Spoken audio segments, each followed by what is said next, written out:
Walter Murch. Murch is much more than just an editor. He's an artist with countless theories and metaphors for life and film. In this video, I'm going to show how Walter's theory of why we blink our eyes is heavily connected to film editing, using the conversation as a lead example.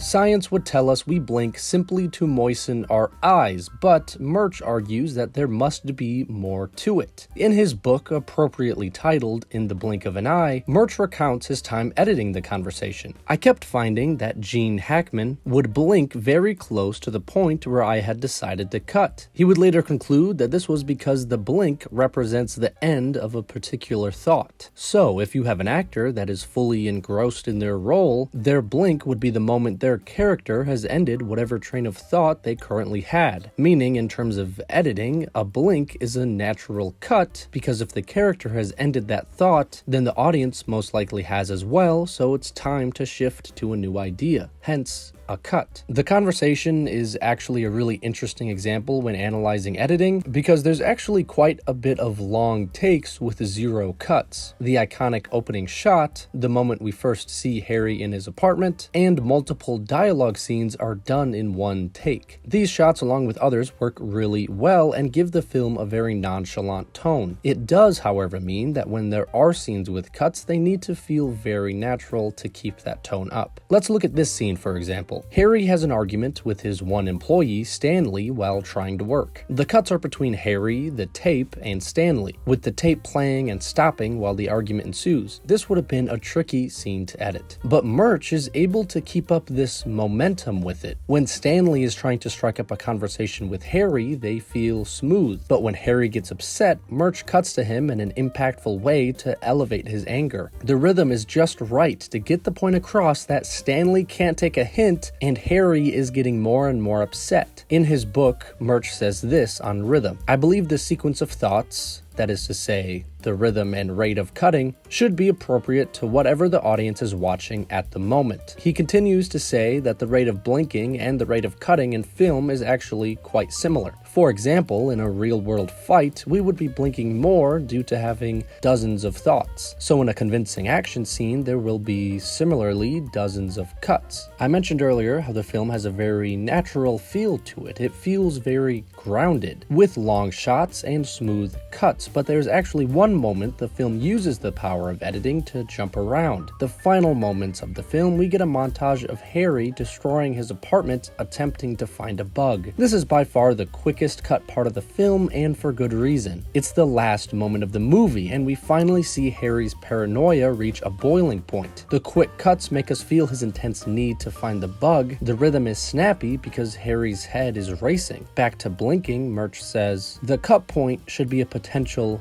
blink point. In a sense, by cutting, by this sudden displacement of the visual field, you are blinking for the audience." In this montage, we see Harry destroying something, then cut, destroying something else. Each cut saying, "Okay, we're done with that, there's nothing more to see, now on to something else."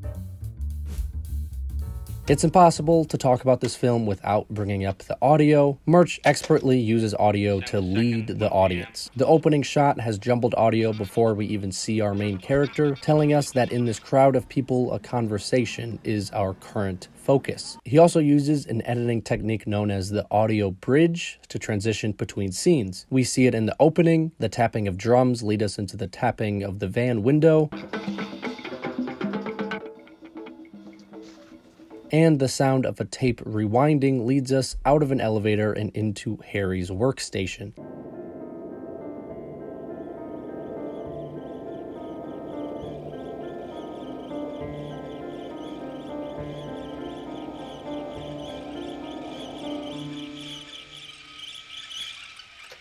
Walter Murch is a terrific editor/artist, and the proof is in the films like The Conversation. He focuses on emotion over anything else and analyzes his own and others' work, leading him to come up with these incredibly interesting theories about cinema and humanity. He believes a blink is our real-world equivalent of a cut. Start a conversation with somebody and watch when they blink. I believe you will find that your listener will blink at the precise moment he or she gets the idea of what you are saying, not an instant earlier or later. Because of Walter Murch and his book, I don't think I'll see editing or blinking the same way ever again.